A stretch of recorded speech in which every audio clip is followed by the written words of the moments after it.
everyone, and welcome to the DM show. We're back for another season. Hi, Martin. How are Hi. you?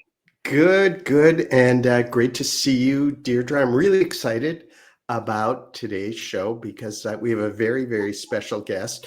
And yeah, we are back for another season. So we will have shows September, October, November, and in the new year as well. So we're really excited about that. Why don't you? Why don't we kick it off? Because I know our guest has a lot to say that we want to hear. So over Yes, to you. because we have to keep up with the swirl of AI. So Yes. today we have Maria Parysz joining us, and Maria is the CEO of Elephant AI, and she helps her clients to thrive with AI.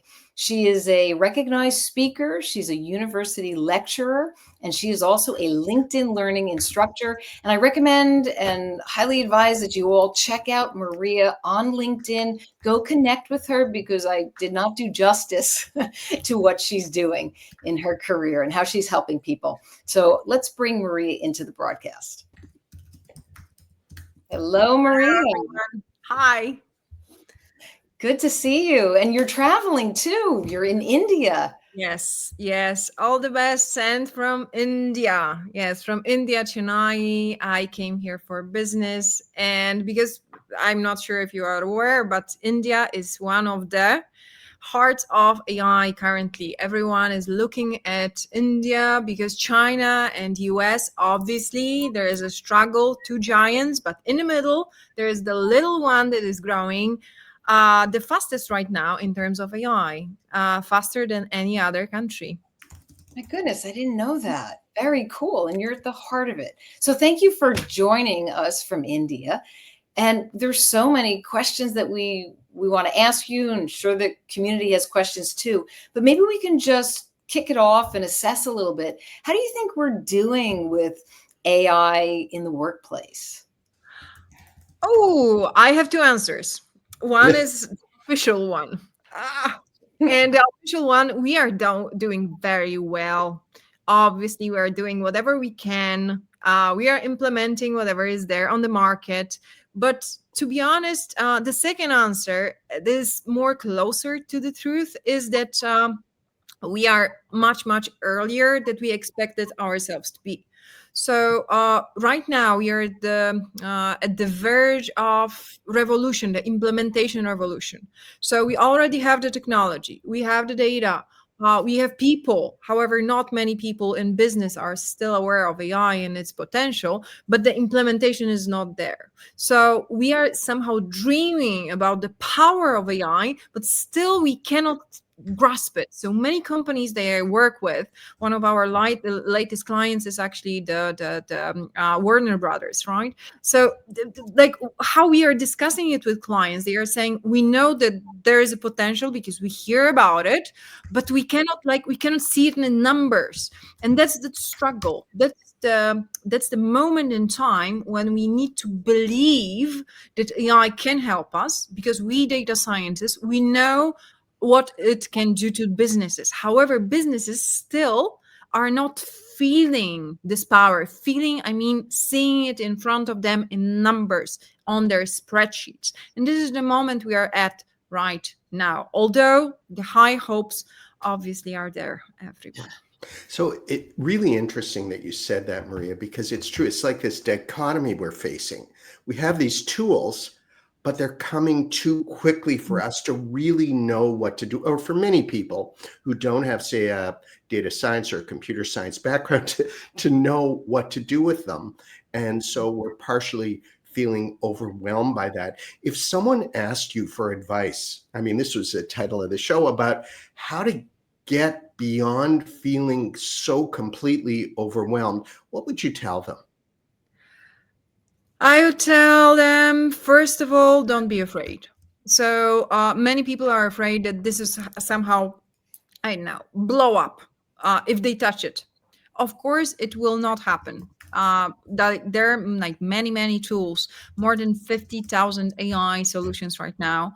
They're ready to be used. Majority of them are either like very cheap, or even completely free of charge. And people are somehow afraid of using them to the extent beyond like writing an email for us, or I don't know, like preparing a short report, right? So I would say, first of all, don't be afraid and just test as much as possible. And the second advice would be to learn at least one LLM to the real depths of its functions. I mean, the functionalities of LLMs are, in my opinion, right now, to name the main ones, the functionalities, I would say it's more than 30, 40 functionalities inside LLMs. They are becoming those big combined tool sets. It's not tools anymore, these are tool sets, right? So I say, for now, choose just one and explore it very well. And the third thing, sorry, that I would recommend is to stay up to date. Right, this is very important because there are like more and more tools, and you need to somehow get grasp of that, and you need to start catching up with the market, because the market is very fast.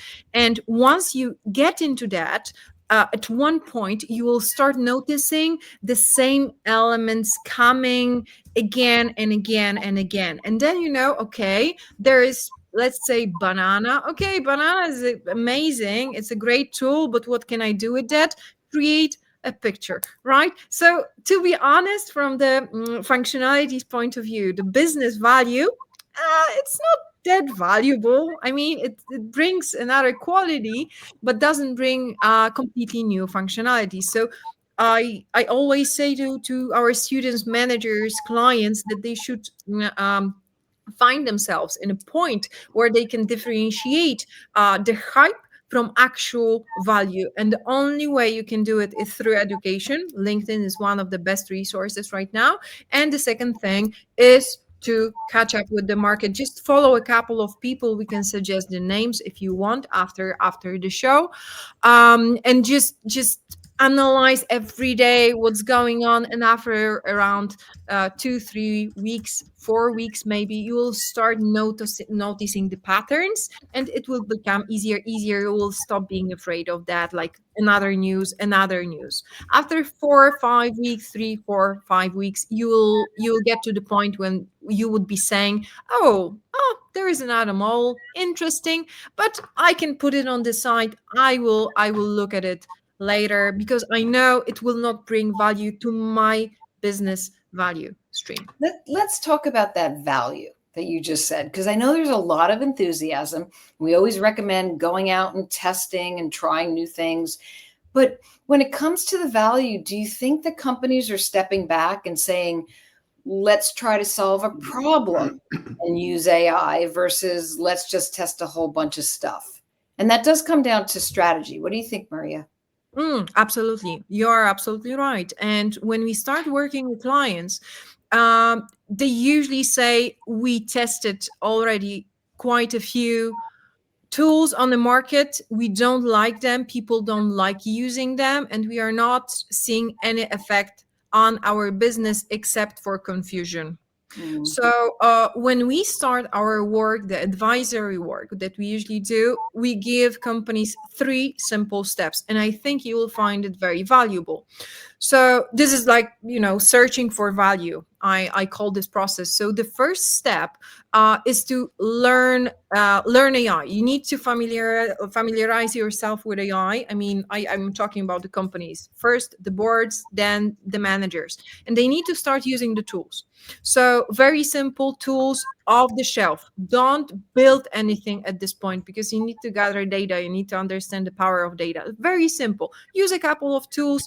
Find whatever is there on the market that you think might be valuable for your marketing, for your sales. Very simple stuff. Creating a table, understanding emails, this kind of stuff.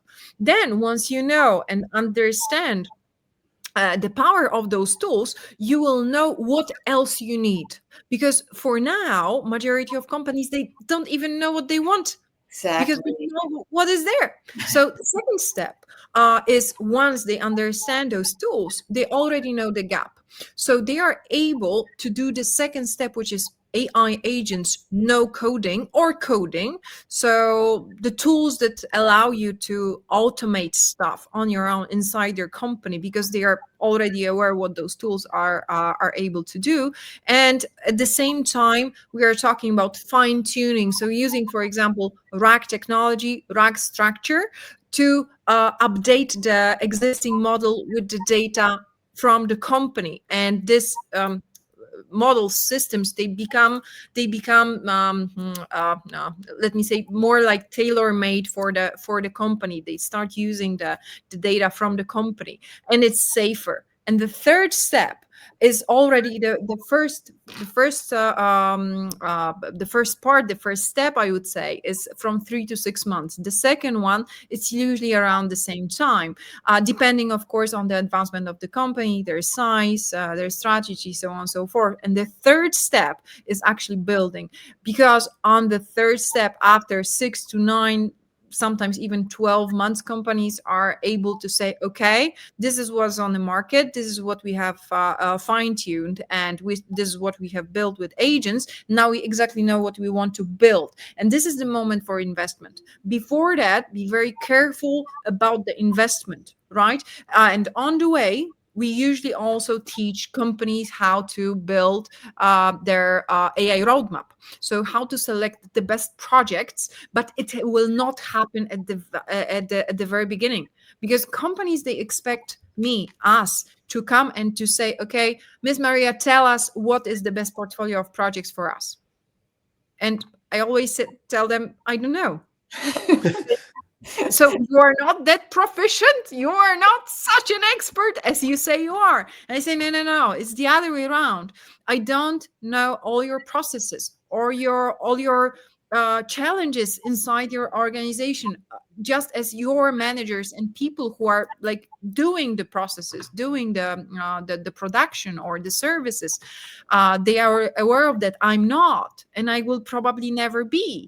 So it's much better to invest in educational of managers and people responsible for those processes, and teach them how to calculate value, for example, the ROI from AI projects, and how to compare them against each other, to choose the ones that are easiest, that have most data available, that are best from the security point of view, so on and so forth. And there is a short list, actually. It's a list that contains of not more than 20 bullets. I comment on them in one of my courses on LinkedIn, so it's like fully available to everyone. But somehow companies are not aware of that. Once they get grasp of this educational stuff, that usually is not longer than 2-3 days of learning, seriously, then they are You prepared can, for their journey. so Excellent. it's really interesting because I'm going to just go backwards to a couple of things you said. First of all, you mentioned RAG, which is retrieval augmented generation. This is for anyone else who doesn't know that technical expression. Sorry. It's really AI systems that draw on proprietary company data in a very simple way. You also mentioned AI agents, Maria, and building them, not using code. Can you describe to people in simple terms, what an AI agent is? Because again, there's so much confusion around that. For me, every time I think of an AI agent, I imagine a robot in a trench coat, like a spy. I know And they're a little, sunglasses. more complex than that. So why don't you start with that, and then kind of we can talk a little bit more about what they can do in a company. Sure. Thanks, Martin. It's like, I wish this could be true, because it's more romantic than what Yeah, I will describe. what they are. Yeah. Like, agents, first of all, we shouldn't be afraid of them. It's like, let's imagine that something, I mean, like robot system inside our computer is able to automate our daily work. Let's say that the client is sending us an email asking us for an offer. So usually, and it's this person sends it during the night in very, very late hours. Obviously, this will wait until the morning. Someone will get the email, find information about the client, whether it's a existing client or not, or a completely new potential client, right? So on and so forth. It will probably take around 24 to 36 hours, if not even more. So let's imagine that we are arranging an agent, so an AI system that you decide step by step what this system should do, and how the agent should use the tools that we give it. So let me come back. I will come back to this email example in a moment. But let's imagine that you are asking an LLM, any kind of LLM like ChatGPT or Copilot, you're asking it to give you information how to plan your vacation, right? Let's do it. So what kind of answer will we most probably get? A list of bullets. First, you need to, of course, talk to your wife, talk to your parents, or like choose a destination, find information about prices, do some research, find flights, so on and so forth, like a list of things that needs to be done. However, LLM itself will not do the job, right? It will just advise on what should be done. But let's imagine that there is a system that goes a step beyond that, right? A step further. So then let's imagine that the same LLM is giving instructions step by step on how to take care of our client, right? But we give it extra powers. So let's say this agent has connections, like links, and you can link it to anything you want. You can link it to Gmail, you can link it to your CRM, you can link it to LinkedIn, you can link it again to whatever tool there exists. And you, like, since you connect them and give them access, let's say to your LinkedIn or to your CRM or to your Gmail, the system is smart enough to, first of all, create a list of activities that should be done, and based on the tools that you give access to, it can perform some kind of activity. So again, using the example of our clients, first the agent will understand using LLM what the client wants. Secondly, it will check on the basis of an email of some kind of information, like the information about the client, the name, the email, so on and so forth, the name of the company from the footage. It will check whether it's an existing client with maybe additional discounts, so on and so forth. Then we will check who is the person that is contacting us on LinkedIn. Let's say the system will do it on its own, and after that, after checking the CRM, after checking the LinkedIn, and checking, for example, the offer, it can create some kind of a PDF, especially for this client, naming it especially for the client, adding a logo, because we can also allow it, for example, to download some pictures from the internet that will fit exactly the logo of the client, the name of the client, right? It can create a report, it can write an email, because there is an LLM inside, and we know LLMs can write emails. And then it can prepare everything, and it can, let me say, start the email by saying, "Dear Martin," right? Here is your draft of an offer, right? Based on the information we gather from you, which is right. And this is done within what, 2 minutes maybe, right? First, you need to construct this agent. And before, we had to use hard coding to do this kind of stuff. The revolution is that now, I mean, 2025 mostly, with many, many tools, including tools that are, guys, completely free of charge, you can do this kind of agents on your own. You can train them, you can do them almost for free or for free. and you can adapt, connect them with as many tools as you want. They can be like a small process, a short 5-step process, or it can have 50 or 500 steps. It's completely up to you. So finally, the power is in our users' hands, because finally we don't, sorry, with all my due respect to all the data scientists and people who code and who listen to us, we don't need to go to them and ask them for help and wait for a month, right? We finally can do it on our own. Excellent. And Maria, and I know we have an audience member question, but if you're connecting to your tools, your LinkedIn, your Gmail, how much do you have to be over that report that comes out? Is there still the possibility of AI hallucination or errors? So there's still that human element.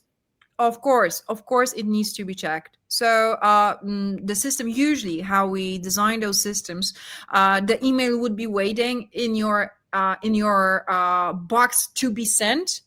Plan to be sent, right? And it will wait for your final confirmation. However, if we would like to be like super agentic, we would create another agent that, on the basis of our previous emails and information, would be checking the first email, the new email, whether it fits the special patterns and fits let me say, the quality checks that we put inside another agent that would be like the let's say the verification agent, let's call it like that. So agents have bosses, in essence. Agents have agent bosses that you can set up. Yes, I think hierarchy. It's our future. Yeah, I just don't know if I want an AI agent to be my boss. That I'm not sure about yet. I don't know about that. But Maria, one of the things you said, AI agents don't have to be everything. It could be just for a 5-step process, or it could be for something bigger. And I think that's another area that's confusing a lot of people. You think of an agent, they have to do everything, but they don't. Why don't we go to this question from Hoda, which is, what would you recommend as reliable sources to keep up to date with the rapid advancement of AI tools? That's a very good question, and many people ask us the same question. Companies do as well. So, like I said, first, I suggest dive into some kind of course in AI. One of them is actually the suggested one of my courses on AI. It covers AI basics, but quite in depth, right? So once you grasp that, then you can start following certain names on X, on Reddit, on LinkedIn, right? Including the people sitting here, actually, because 3 of us are commenting on AI as well. And then you just listen to these people. I suggest start with 5-10 names, not more than that. You just need to know the names. So if necessary, if you want that, you can connect with us, you can connect with me, and I can provide you with a list of names. And then you just, casually every day or every second day, you just open those social media and check what's going on. If you don't have time for that, there are certain channels that cover weekly news. That's enough. That's usually enough. And they just select 5 to 10 information that were the most important in this particular week in the world of AI. But again, unfortunately, nothing can here substitute for being in this world. So there is no magic here. You just need to be in to verify what is new and what is not. And after a certain time, I said a couple of weeks, you will start noticing the patterns. Once you notice the patterns, for me, news maybe once a month. Seriously. Maybe even sometimes once per 2 months. Because if there is another LLM, of course, widely advertised over internet as a breakthrough, or Elon Musk is saying this AI will be the best AI of all, one to rule them all, like, this crazy stuff. It will be more intelligent than all the people all together. Come on, like at one point you will start looking at him. It's like, okay, I respect the guy, but he's kind of crazy, and of course his new model will not be that good. So at one point it will become peaceful. So again, for me, maybe just a couple of breakthroughs in this year. Maybe I would count it to 20, not more, from the beginning of 2025. But you need to get to this level. And since we trained more than a couple of, like, tens of thousands of people, and I know this works. And I know this works because we tested that. So just keep doing that, and at one point it will just happen.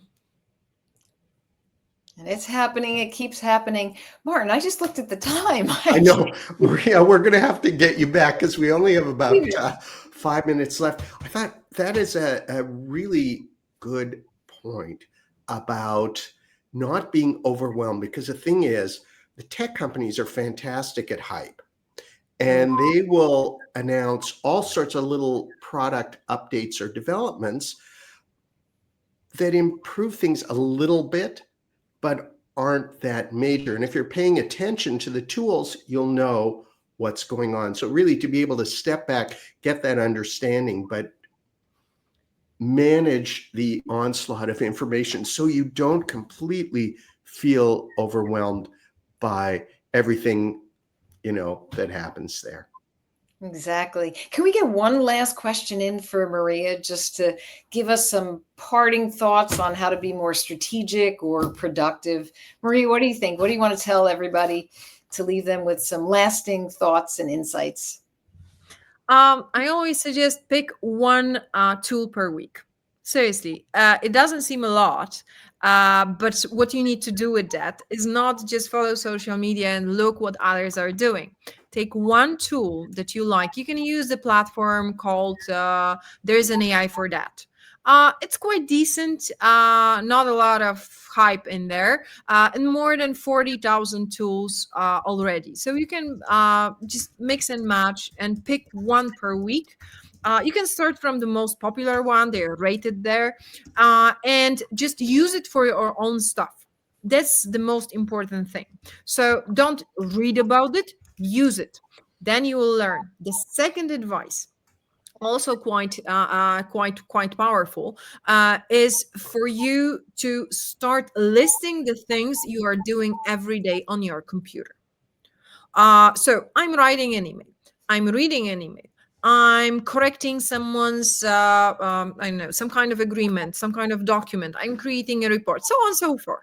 Once you do that, find a tool, maybe on There Is an AI for That or any other platform, a tool that could help you out. LLMs, my estimate is usually it covers 70% or even 80% of this demand, and start using it step by step in everyday work. Start using the tools one step, I mean, like one activity at a time, and add another day, add something new. You can use the same tools for that. So one tool per week, a new one. If you like it, keep it. If you don't, just throw it away. Seriously, there are like plenty of others. And the second advice, to instantly adopt, is to create a list of activities you do every day on your computer or smartphone, and then start using the LLMs. Remember, LLMs also have the voice mode. So if you, for example, say, I'm talking to someone about, I don't know, our last week meeting, you can recreate it in LLM with a voice mode. So remember, LLMs, very powerful tools. And at the beginning of the show, I said, choose one LLM and just learn all the functions that exist in this tool. Maria, if you're first starting out and you're using an LLM, do you recommend free or paid? Of course, free. Absolutely free. Start with free. Don't pay for anything if you don't have to. And again, if you like a tool, always subscribe for the 14 days or something like that. You don't need to pay for these kind of tools. If you like them, then they become smarter, a bit smarter, but mostly faster. Or let's say if you want to generate videos, then you will not get them after 5 minutes, you will get them after 15 seconds, right? So that's the advantage, or additional functionalities. But usually like 90% of those companies, they show what kind of functionalities will you get for the money, right? So again, you don't need to pay for that. So first check if you like it, keep it, and then maybe pay. For example, don't end like me. I have, I don't know, 40, 50 tools and I'm paying for all of them. Yeah, so don't do that. That's good advice. We have Don't do that. one final quick question. I know we're at time, but this is a fast one from Jay Makawana, who says, can we use AI agents without having premium AI accounts? Of course. Of course, you can use a couple of tools. You can use, for example, NA10. You can use Zapier. You can use, for example, ChatGPT. You can use for that you need to pay for premium. But with Zapier, it's still free of charge. NA10 free of charge. Some other agents, no code, would also be with a minimum amount, and you can, first of all, you can play with that for 14 days if you like it and you find it efficient, that it does the business according to your specs, then it's worth this $20. But never ever I say pay in advance, right? Because then they will, for example, sell you this agreement for a year, and within a year, come on, in 2 months there will probably something better. So sorry, I don't want like any complaints. This is my private opinion. Never ever go for yearly subscription. There's absolutely no point in that. Right. Just Month to buy it month. for a month, pay month after month. After 2 months, there will probably be something better. Switch between them. Seriously. Yeah. No, and that is a great piece of advice to end on. Maria, thank you so much. This has gone by fast. We will have to have you back, so we'll be in touch when you get back to this side of the world. There's a lot to talk about. Thank you, Maria, and thank you everybody for tuning in, and we will see you next month. Take care. Bye. Bye. Bye-bye.